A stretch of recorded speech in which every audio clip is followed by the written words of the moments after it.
Hello everyone, my name is Tacitus and you're watching Fracking Rebels. Today I'm bringing you a review of the Rage Spec. I was the Rage Spec for a week or two and I thoroughly enjoyed it actually. It's pretty dependent on the smash ability, as you can see there. You can put down some pretty big numbers. In fact, the biggest numbers you'll be putting down are with your smash ability or your execute. I did a 4K crit right there, as you saw, but my crits were normally not above 4.5. I think was like one of the highest that I saw. I normally saw between 3 and 4K, which is pretty good. It's pretty fun watching their health just go boom down quite a ways all of a sudden. But you're not going to be gaining health from anywhere.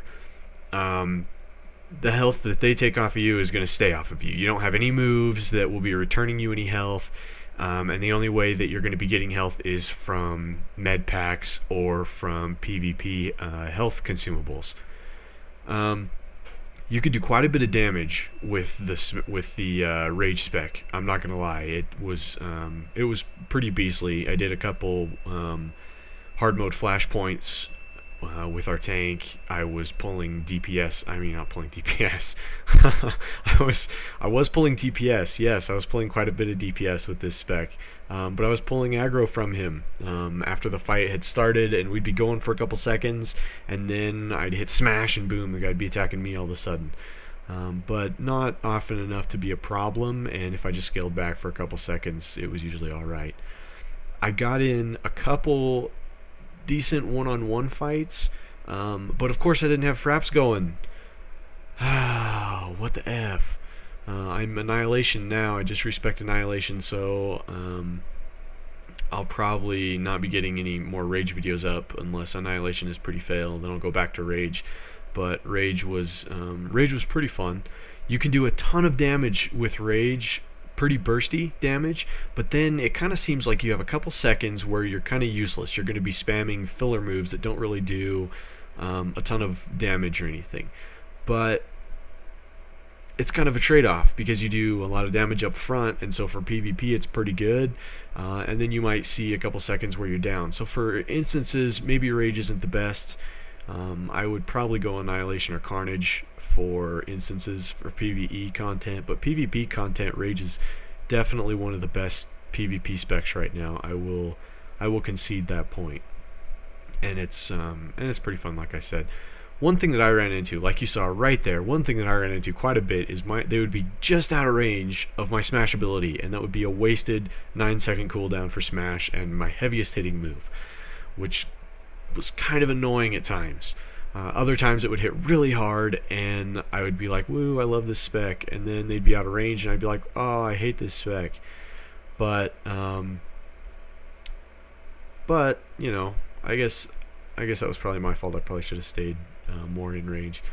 Here we did a pretty fun 2-on-2, as you can see. I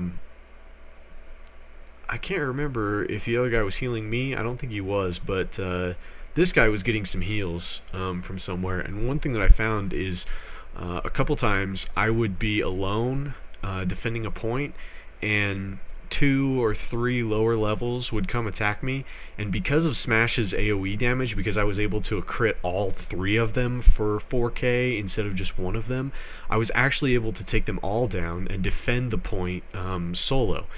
That wasn't really the case with 50s, so I'm sure when the 50 battlegrounds come out and when rated battlegrounds come out, that won't happen to me.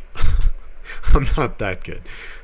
This was kind of fun, little bug. I couldn't even see him for a second. I was like, what the F is going on here? But ended up, I was able to hold him off until my other guys showed up, and then we were able to kill him.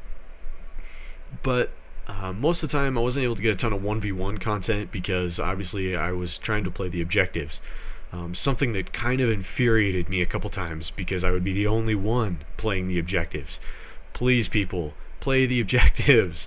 This isn't team deathmatch. If you're in a hut ball, go after the ball carrier or get ahead for a pass or something. If you're in Alderaan, please defend. Don't go in one at a time and get owned, because that isn't going to help your team at all, and you aren't going to look cool, and it's going to be semi-retarded. If we were winning by quite a bit, oh, there we go, missed a smash, lame. If we're winning by quite a bit, hey, do what you want, but just make sure to watch the score, make sure they aren't going to catch up, because obviously you get more commendations and valor if you win. So, and you just want to win. You don't want to lose. Nobody wants to lose. But back to Rage. Let's see, what can I say about Rage? Downside, you have 1 or 2 seconds where you don't really have much going on. Upside, you do some pretty good bursty damage, but if they are able to evade your smash, then you kind of have 9 seconds before you can do more very good damage. Passing the ball for the win. So that was Rage. If you have any specific questions, ask me. I'd be happy to answer them. So just let me know. Thank you for watching. I appreciate it. Like, comment, rate, subscribe. We love you guys. Thank you for watching.